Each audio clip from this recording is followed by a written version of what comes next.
ɗan shedan ya ga haka ta yake mace ce sai ya tsaya taimake ta. Dama na gaya maka ba shi da wata sha'awa sai game da mata.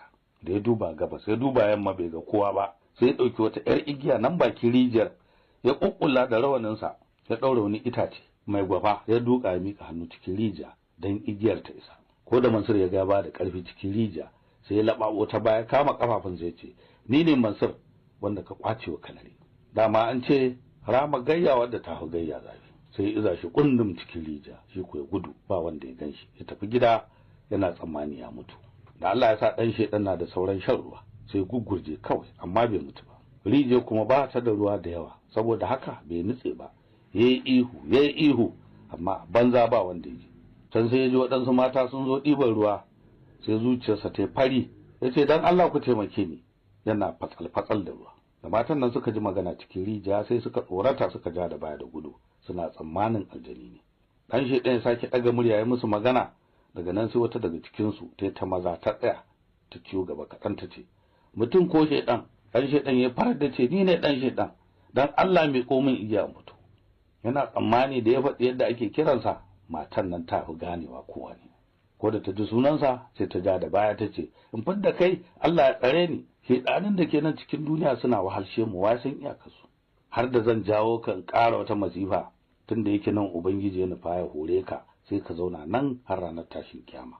Zan kuwa je in gaya mutane kada kowa ya ɗebi ruwa a nan daga yau tunda yake kana ciki Allah ya shiga tsakaninmu da kai.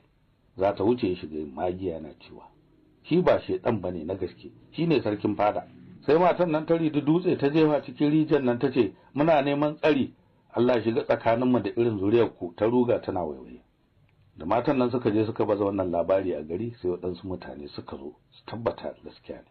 Da suka gane ashe ba ɗan shedan na gaskiya bane yake nufi ɗan shedan sarkin fada ne sai suka samo igiya suka fadda shi aka kai shi gida kamar matacce. Aka yi ta jiya sai aman jini yake aka yi masa tuwon ƙasa gashi yana nishi ba shi da ikon rintsawa amma diransa na can wajen shawarar abin da zai Mansur ya fashe haushinsa kafin ya warke. Da Mansur ya samu labari bai rintsa ba sai ce ashe fa tsuguna bata kare ba an sai da kare an sai wuri na bari lalataccen na ya farfado lalle kashi na ya bushe. Da rasa abin da yake ciki ranar yana yawo sai wata dabara ta faɗo masa ya je kasuwa ya so wuka irin wadda ake kira tasani ya sake shiri kamar boka ya rufe kansa da fuskarsa da malafar gashin ungulu ya bi duk yadda Allah ya jikinsa ya cika da layu. Ya tafi daji haƙi banza sa saki wofi ya cika sanho da sayu da kauce ya rataya ya samu sandan karfe ya rike ya tasan magidan dan shedan yace shi boka ne ba irin maganin da bashi da shi. Da wani baya ji haka sai kai shi wajen dan shedan ya gani in yana iya taimakon sa. Da suka gaisa dan shedan yace yana sanye masa kokarin maganin jini kada ya kwanta masa. Mansur ya tambaye shi abin da ya same shi duk ya kwashe faɗa masa. Da Mansur ya ji haka sai ya dubi bayan da kenan ya aike su ɗebo magunguna. Yace wannan ya je maza ya samo sassaƙin kuka, wannan ya je ya samo kaucin marke, wannan ya ruga ya tono sayin tumfafiya. Da Mansur ya watsa su duka haka aka bar su bi kadai cikin ɗakin nan sai tashi ya nufi gadon ɗan shedan. Yace ɗan shedan ina da magunguna biyu waɗanda ya kamata ka fara sha don maganin ƙarfi. Amma fa sun fai ɗaci kwarai ko kana iya sha? Dan shi ɗaya ce a ni kuma yaro ne ko mai ɗacin suna iya ai lafiya ta fi komai. Mansur ya ce ka gaya min yanzu Mansur shine babban mukin kanan duniya. Dan shi ɗan ya ce wannan magana ba wai ba inki. Mansur ya ce gashi kuma duk da kana nan yanzu rai ga Allah ba abin da ke ranka sai dai ka samu lafiya ka rama abin da ya maka ko. Dan shi ɗaya ce da ma ramawa kawai ne in sa a kashe shi har lahira a kashe uwarsa a kashe ubansa in yana da su in ba shi da su kuwa in kashe ƴan uwansa sa'an nan huce. Mansur ya ce naji amma ka san akwai mugun nufi a rai ba safai magani yakan ci ba. To abinda nake so sai ka gafarta Mansur mu ji dadin yin magani.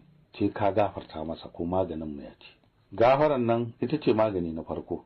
Ka ce kana iya sha ko mai dacin sa. To sha ko ka warke. Ce ka gafarta masa. Dan shi dai ce gafarta masa. Me kake nufi da faɗin haka boka? Faufoni da gafarta masa. Ai babban abin da yasa nake so in warke dan rama ne.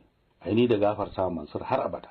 Daga nan mun fara gaba kenan har Juma'ar da bata da Asabar. Kai dai min irin maganinka in ko baka iyawa fita ka ba nure. Da Mansur ya ji haka sai wuf ya haye ruwan cikin dan shedan ya shake shi.